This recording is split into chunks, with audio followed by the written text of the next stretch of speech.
Hi, my name is Valerie Greguire. I am a natural health consultant and certified herbalist.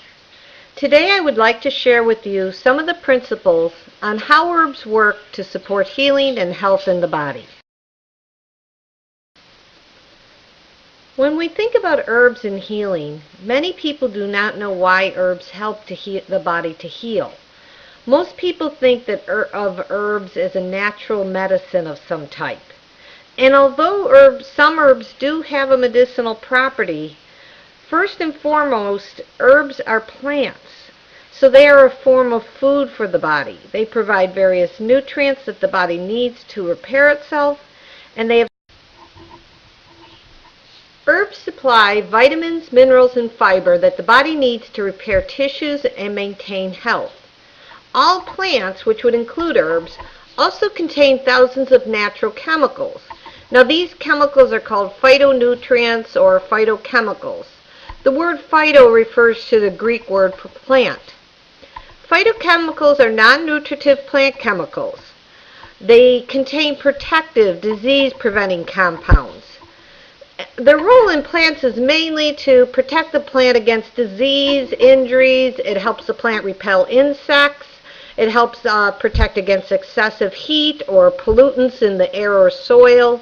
So in essence, they form part of the plant's immune system. Now when we consume a phytonutrient in the plant, these substances in turn are going to help our body in various ways. Now remember, these are thousands of different plant chemicals. And so one example of a plant chemical would be in the herb black cohosh. And it contains a phytochemical called phytosterols. And these mimic the hormones in the human body. So the black cohosh has been traditionally used by women to help lessen hot flashes and other menopausal concerns. Another example of a phytonutrient would be the carotenoids that are found in the yellow, orange, and red fruits and vegetables, as well as the herbs. So like your carrots and your red peppers. Now carotenoids act as antioxidants in the body. They help destroy free radicals that damage the cells. They help strengthen the immune system, and they support eye health. The herb bilberry contains carotenoids, and it has traditionally been used to support a wide range of eye conditions. So it's important that you understand that there's particular nutrients. They're easy to absorb because they're naturally balanced rather than being man-made. They offer a full spectrum of nutrients that work together as natural cofactors. So when you find vitamin C in a plant, it's not vitamin C all by itself. It's also going to contain the biflavonoids, which support the function of vitamin C. So a lot of times, even though the nutrient content of a particular plant is lower than a man-made vitamin perhaps, okay, but the next interesting aspect about herbs is that they have a special affinity or attraction for particular systems in the body. I believe this affinity has to do with the vibrational frequency of the plant as well as the nutrients that are contained in it.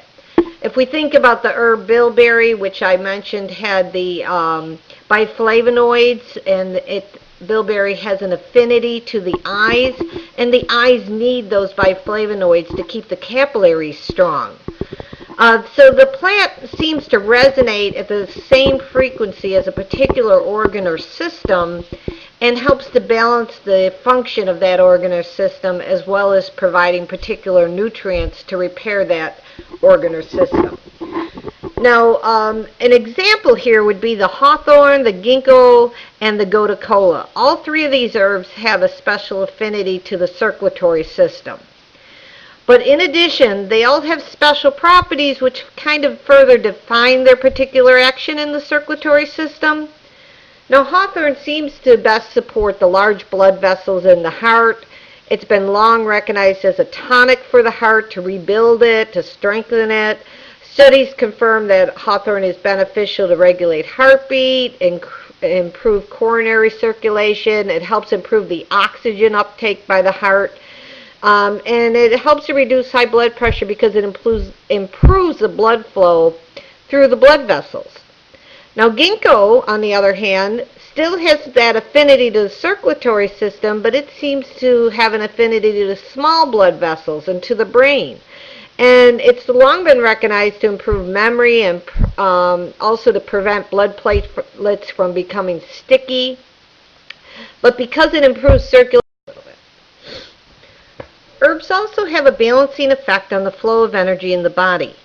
Each herb has its own vibratory frequency, much like notes on a piano, and this vibratory frequency helps to bring the body into tune.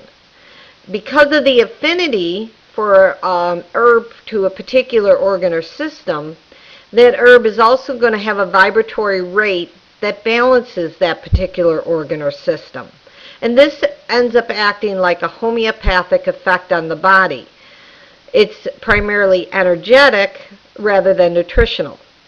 Now this energetic frequency can affect not only the function of the body, but it also can affect in an emotional way. Because a lot of times we carry particular emotions in the body and they block the function of an organ or system. So this vibratory effect of the herb can help clear an emotional blockage. The herb noni, for instance, addresses the emotional aspects that many women have of constantly. Many herbs are categorized by the types and degree of the properties that they manifest. Now, a lot of herbs are mild action herbs, and these would be used mainly as foods to nurture the body. Herbs with a second degree of action are a little stronger and have some medicinal property. They can still be used daily, but they're not normally used in large amounts. They're used as primarily as seasonings, such as garlic, ginger, and hot peppers. Herbs with a third degree of action have a strong medicinal property and are normally used only for medicinal purposes, like golden seal to help fight infection or Cascara sagrada for constipation. Often their medicinal properties, such as like being an anti-inflammatory, help the body to begin the healing process and lessen the need for stronger or more harmful drugs. The tonic herbs are a mild action herb, and they have a high nutritional value, and they're with very low medicinal properties. They are nourishing to the cells, the tissues, the organs, and the whole body. And they're often used for long periods of time to help build the body up and to help supplement for poor quality food in the diet. Alfalfa, bee pollen, spirulina, and hawthorn are all good examples of tonic herbs. And I prefer to use tonic herbs when I'm working with the elderly or with weakened individuals. Now, some examples of the medicinal properties of the herbs would be that some of the herbs are laxatives, so they stimulate bowel movements.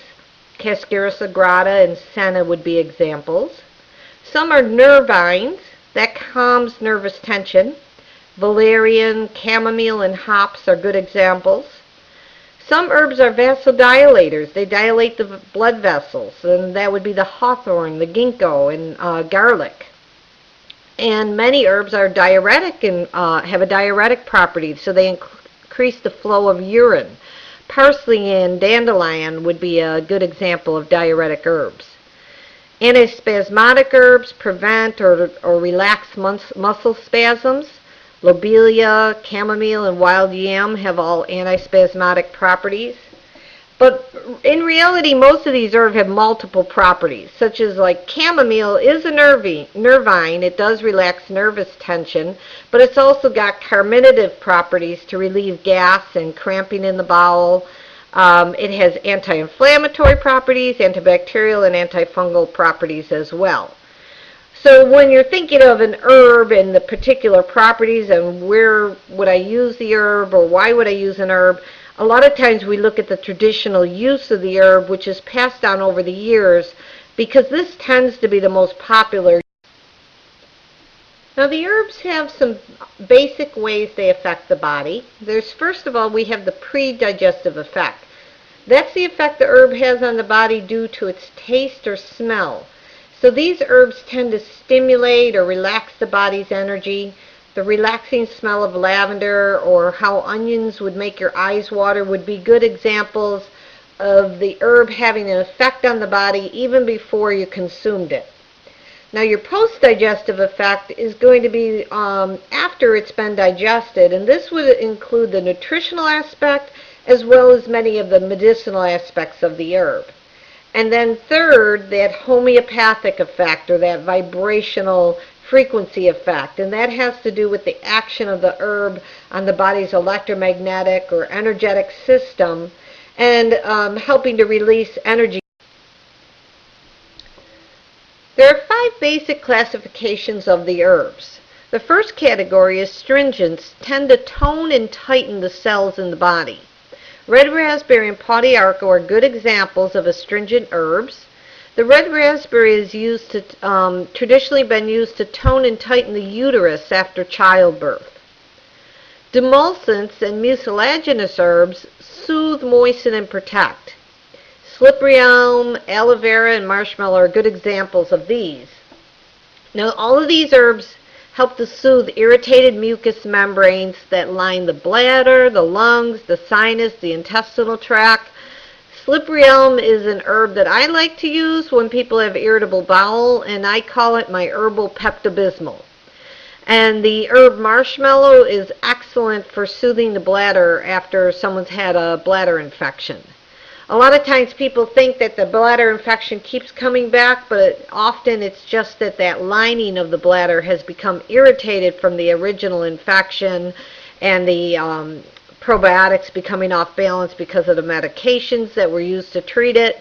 And so that constant irritation gives them the same type of symptoms as a bladder infection. But if you use the herb marshmallow, you can go in and help the body to soothe and repair the bladder wall, and they'll feel a lot better. Now, the bitter herbs dissolve, loosen, and cleanse. Cascara, dandelion, and yucca are examples. Now, the herbs cascara and also the herb buckthorn is an example of herbs that have been used to cleanse the liver and the colon. Coffee is actually also a bitter herb, and so think about how that stimulates the morning bowel movement. Yucca is a bitter herb which helps to clean the joints and is used traditionally for gout to help cleanse out the uric acid. So again, we're looking at that affinity where cascara and buckthorn tend to want to go to the liver or the colon. The yucca likes to go to the joints, but they're both having a cleansing property on the area of the body that they're attracted to. Now, your aromatic herbs stimulate, promote, and relax the body. Now, these herbs are associated with your sense of smell. The aromatic herbs stimulate and move things. Think of peppermint, lavender. Herbs should be used in the body to provide nutrients and to help restore balance in the body so that the body in turn can heal itself. Herbs are not drugs, and we don't want to use them to treat or cover up a symptom. So when we understand what nutrients are contained in a particular herb and what areas of the body that herb focuses on and what action that herb has on the body, then the herbs can be effectively used to help build, repair, and energize the body. I want to thank you for attending this presentation, and have a wonderful day.